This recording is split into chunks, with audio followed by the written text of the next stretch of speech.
माझ्या प्रत्येक भक्ताला माझ्या जवळ यायला जमणार नाही, माझ्या प्रत्येक भक्ताला माझ्या जवळ यायला जमणार नाही, पण मी मात्र माझ्या प्रत्येक भक्ताजवळ जाणार.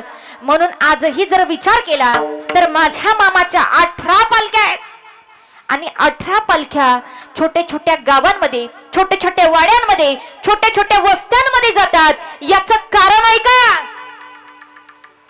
कारण म्हाताऱ्या कोताऱ्या माणसांना आदमापूरला जायला जमणार नाही. ज्यांची जायची सोयच नाही ते आदमापूरला जाऊ शकत नाही.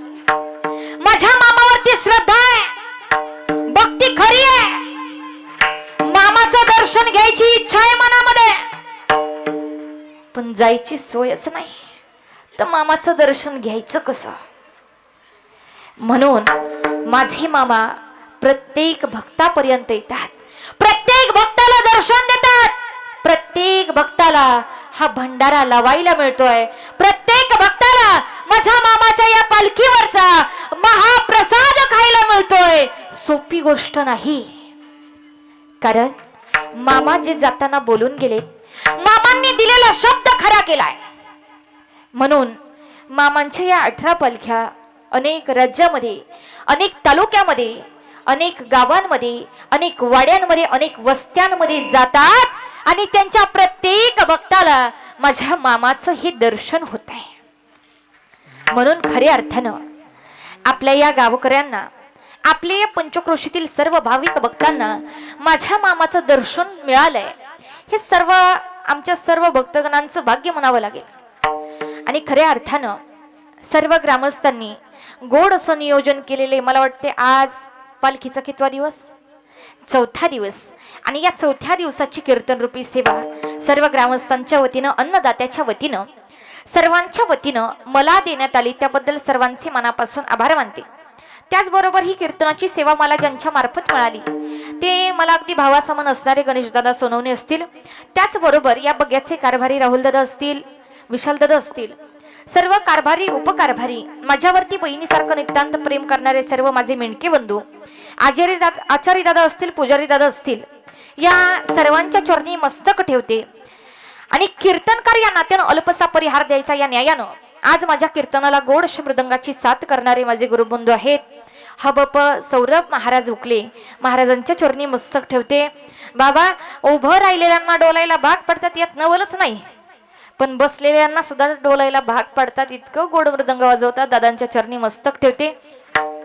त्याचबरोबर गायन साथी करता माझ्या बरोबर आले माझे पती आहेत, जे आमच्या हंगेवाडी गावचं भूषण आहे, युवा कीर्तनकार आहेत, गायनही गोड करतात आणि मृदंग हे गोड वाजवतात. हबप हनुमंत महाराज महारनूर त्यांच्याही चरणी मस्तक ठेवते. माझी बहीण आहे सोबत पद्मा दिदीचे हे मनापासून आभार मानते. त्याचबरोबर आमच्या वैष्णवी दिदी मते, बरोबर ना, मतकर, आपली कुठं भेट झाली ती? तडवळ्यामध्ये माझं जागराचं कीर्तन होतं आणि सप्त्यातलं जागराचं कीर्तन असताना दिदींची तिथे भेट झाली, म्हणून त्यांच्याही चरणी मस्तक ठेवते. सर्व बाल गोपाल सर्व टाळ घेऊन उभे आहेत आणि खरं काळाला यांची गरज आहे, म्हणून या सर्वांच्या चरणी मस्तक ठेवते. पाठीमाग माझे मेंढके बंधू टाळ घेऊन उभे आहेत, त्यांच्याही चरणी मस्तक ठेवते. विनेकरी बाबा आहेत, विनेकरी बाबांच्या चरणी मस्तक. माझ्याबरोबर जे चोपदार म्हणून उभे आहेत ते अमोल दादा आहेत, दादांच्याही चरणी मस्तक ठेवते. माझ्या आई समान बहिणी समान असणाऱ्या सर्व माता भगिनी, वडिलांसमान भावासमान असणारे सर्व पुरुष वर्ग, अशा सगळ्यांच्या चरणी मस्तक ठेवते. कधी आले आमचे आपल्या पंचक्रोशीचं भूषण असणारे, ज्यांची पहिल्या दिवशी ती कीर्तनाची सेवा झाली, असे आदरणीय हबप जगडे महाराज, त्यांच्याही चरणी मस्तक ठेवते.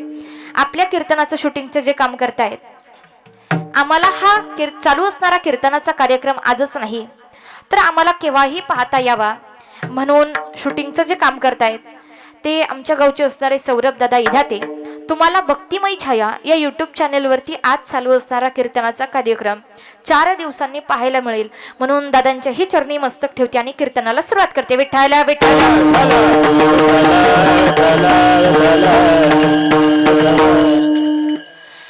अभंग तुकोबारायांचा घेतलाय.